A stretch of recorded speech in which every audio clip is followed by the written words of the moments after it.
Allegri fa la differenza. Il Milan ha delle riserve di minor qualità rispetto alle altre compagne di vertice, ovvero Napoli e Inter. Milan with Allegri, they've just gone to another level, and it's been pretty damn impressive what they've done. And a lot of it has to do Max Allegri. Tutti in the Box did a video on this. Says this AC Milan have the best individuals in Serie A, or is this Allegri's tactics? Let's go. There's nothing you can do about it. There's not much to say. Oh, hold up. This is dubbed. I don't do dub. Dubbing is nice. I'm happy for those who can do the dubbing in anything, whether you're watching a movie or whatever, dubbing. And I love the features for dubbing because it helps a lot of people. But for me personally, I don't. I like subtitles. And let's watch this video. Allegri è perché punti allo scudetto, vuoi tornare sicuramente tra le grandi, e la rosa secondo me c'è sempre stata, l'anno scorso non era all'altezza. The Milan squad is always there. Allegri comes in, you're talking scudetto. Nella totalità della rosa quest'anno secondo me sì. E perché dico che l'importanza dell'allenatore, a parte che ieri era in tribuna e quindi secondo me anche quello conta, come è contato il primo tempo della Roma con nell'approccio, Napoli, no? un po' dici? Sì, quando ti manca poi un allenatore che si fa sentire così tanto secondo me in panchina, però il Milan quest'anno tanti primi tempi li ha sbagliati, mi ricordo tanti. The coaching matters, absolutely, right? Says, you know, as good as Milan have been this year in terms of results, they're obviously in first place.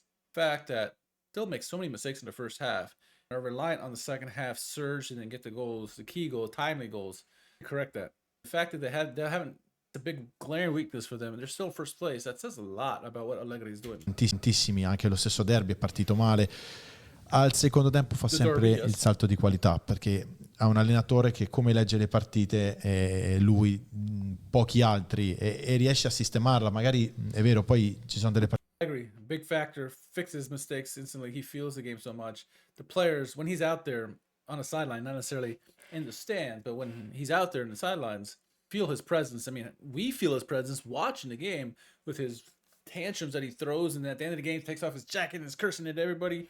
If they're winning, Thomas has been up 3-0 with any team and throwing tantrums. That's just who he is, and you feel his presence. Allegri ball essence here. You know, Allegri finds out what the weaknesses are of the opposition and then attacks it. He'll attack one side in this game or attack another side of this game. He does whatever it takes to get the result. We've said this for years on SerieA. Sit down. It's the result that matters with Massimiliano Allegri. It's not the beautiful play. He doesn't have beautiful play on his team. Occasionally, yes. But for the most part, it's about the win. It's about grind it out and get the win with no threat on your goal. And luckily for them, they have a great goalkeeper in Mike Maignan. So when they do break, he's there to clean up the mess. It's Allegri ball 101. Secondo me il Milan arriverà fino alla fine perché in panchina ha il fuoriclasse. Poi è normale, Pulisic, Leao, Jimenez, che secondo me tornerà a fare gol perché è un giocatore forte dentro l'area di rigore importante. Oh, he's saying, you know, Milan be there at the end because they have obviously Allegri, but then they have some guys like, you know, Pulisic, Leao, Jimenez, who he feels will come back to the player that Milan signed him for because he was a big time scorer.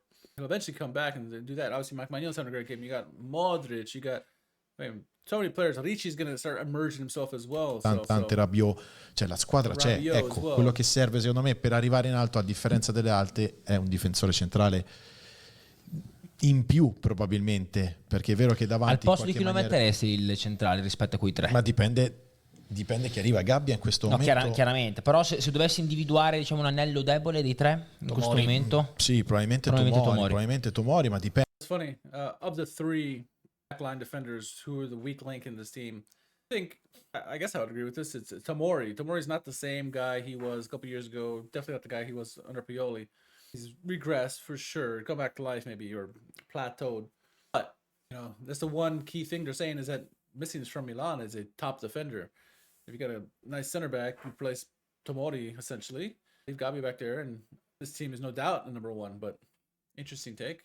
Exactly. Saying you need to get a defender who can play any of those positions in the back three, but who's really, really strong. And then you would supplant Tomori, and you can make adjustments as you need with, you know, with Gabi or whomever. Fisico, e quindi difendere più alto potrei togliere anche Gabbia. Gabbia ti porta a difenderti un po' più basso. Però secondo me Gabbia è uno dei segreti di quest'anno del Milan, È uno di quelli che ha... Sì, sono d'accordo, nel senso anche dal punto di vista un po' della leadership silenziosa ma In campo si dimostrata con i fatti. That's funny because they say Gabbia has been secret to their successes this year. I don't disagree with that. Acting almost like it's come out of the blue. I wish you would listen to him more. Maybe it says otherwise, but it sounds like they're saying, really out of the blue, he's a silent leader and this and that. Gabbia's always been that. That's why Milan fans love him so much. That's why the team has loved him so much ever since he came back. They never sold him in the first place because he had that quality.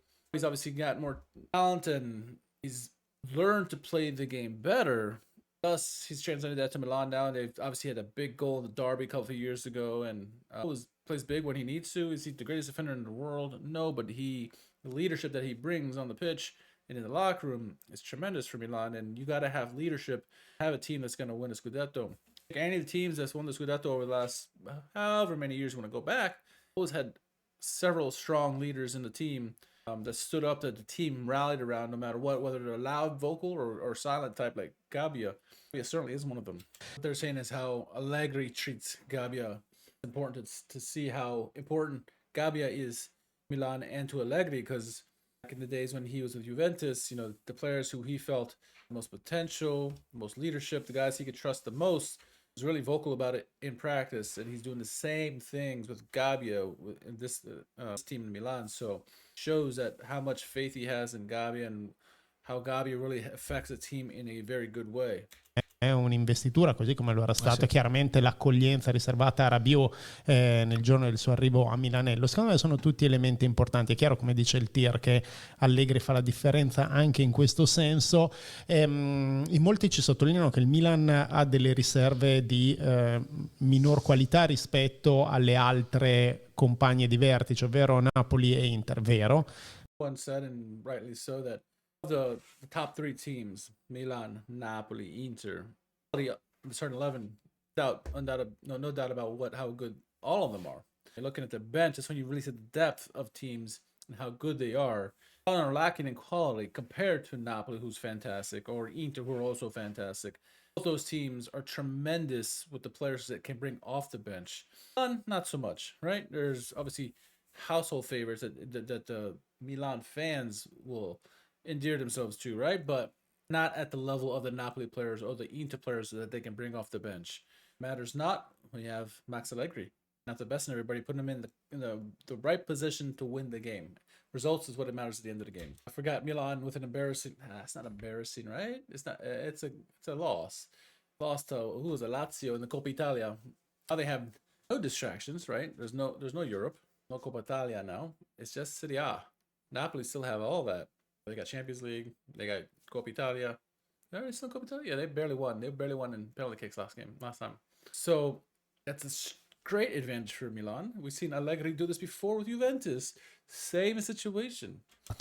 Delle squadre italiane guardassero un po' più al mercato italiano, che costerà un pochino di più, ma dove ci sono magari anche dei giocatori di maggior livello, ecco, si riattiverebbe un po' la circolazione anche di denaro nella nostra Serie A, e certi giocatori che meritano forse un gradino in più, un salto di qualità in più, finalmente avranno. That's interesting, and this is, I think, what he just said about the transfer market doesn't only apply to Milan and transfer. It applies to all of Serie A, Serie B as well, I guess. But they're saying like teams like who want to reinforce their squad. In Milan's case, a central defender, or any team wants to reinforce their team with more depth. It's just the top teams, right? Any of the top, the 7 sisters or 8, not what are we, 9 sisters now? I don't know. Any of those top teams in Serie A who want to get stronger to really compete at the top. What has traditionally happened is that you go and look outside of Serie A and go find these players from other leagues and bring them in. And what they're saying is that there are players available in the peninsula. It would help the league if these teams who are in need of these players go looking for throughout the league, get these players who deserve an opportunity to get that chance. Right? Buongiorno is a great example of what he did. Went to Napoli and now he's a household name. Do similar thing like that where the money stays in Italy. The cash flow stays there. It makes the league stronger in general, and you get the quality up as well. Maybe this is also part with the conversation we've had in the past about with the youth. Give the youth a chance. They don't give the youth a chance. They flounder in the lower leagues, never get a chance with the top leagues, top teams, and then we wonder why is youth teams not that great? Well, youth teams are great. You can see that any of the results from any of the youth teams from 23 and under, it's the fact they just don't get the opportunities with the top teams because all they want is starters that are aged and experienced, this and that. This is why the youth team is flailing after the U23 level. So they're saying keep it in Serie A. There's plenty of talents around. If you just go look around, if you really just don't be lazy, there are plenty of players that can make the jump from mid-table or even lower table to top team. Just need a chance. Just need that chance. I agree with that. Economic-wise, it's so much cheaper to stay in Serie A than go and try to spend more money in Spain or Belgium or wherever you go. You're gonna pay a price. You're gonna pay a price, the premium, to get those players onto your squad. Keep it in Serie A. The market value is already low compared to those other leagues, so you're gonna save yourself a little bit of money. Think about it. So it's an interesting take. He's saying like clearly being in many competitions, the Champions League, Copa Italia, whatever. Guys like Modric, there's no way he can play in all those games, every 3 days at his age. There's no way. And the attack would struggle too. You couldn't play all those players in every game. They would just get worn out. A la Sarri's Napoli team many, many years ago, or Lazio team, first stint. But what he's saying is that when you get towards the end of the season, and you're not playing in these other competitions, the weeks get longer. You're coming to April, May, March, April, May. The weeks start to get longer, right? Because maybe the start of the season, you're trying to prove yourself in training, but by the end of the season, you're not. Everyone's pretty much set in stone how much time they're going to be playing and this and that. Maybe a couple odd cases here and there. So at that point, you're itching just to play out there. And so it feels like so long in between games. Whereas if you play every 3 days with like some of these great champions who are used to playing Champions League, this is what they need. You don't practice as much. You're just playing games, and that's really much all you're doing, especially the veterans. Now they don't have that, and so not being in a couple competitions could hurt in that regards. And I get it, but I think the overwhelming fact that teams who are not in outside competitions only have one singular focus to worry about compared to the rivals who are in multiple competitions, most of the time too, it's a great advantage. You can rest key players for those big league games because that's where you ultimately matter. When you get down to that time of the season, in the springtime, where you're probably deep in Champions League at that point, if you're still in it, and Coppa Italia as well, and Serie A. And so to have your best players for all 3 competitions is extremely difficult. And so naturally, your team is going to falter in one of those competitions. Traditionally in Serie A, until you get to semifinals, it's usually your backups to play for the most part. Once you get to semifinals and finals, you have your big dogs playing. And so not having to worry about any of those competitions other than Serie A for Milan is huge benefit. We saw that happen to Napoli last year. That's what they won. And Juventus done in the past. And Inter's done it in a while, but I think the overwhelming factor of not being in a competition trumps his comment here. And he's just trying to make, a conversation here, but the fact that they need that at the end of the year for sharpness and this and that.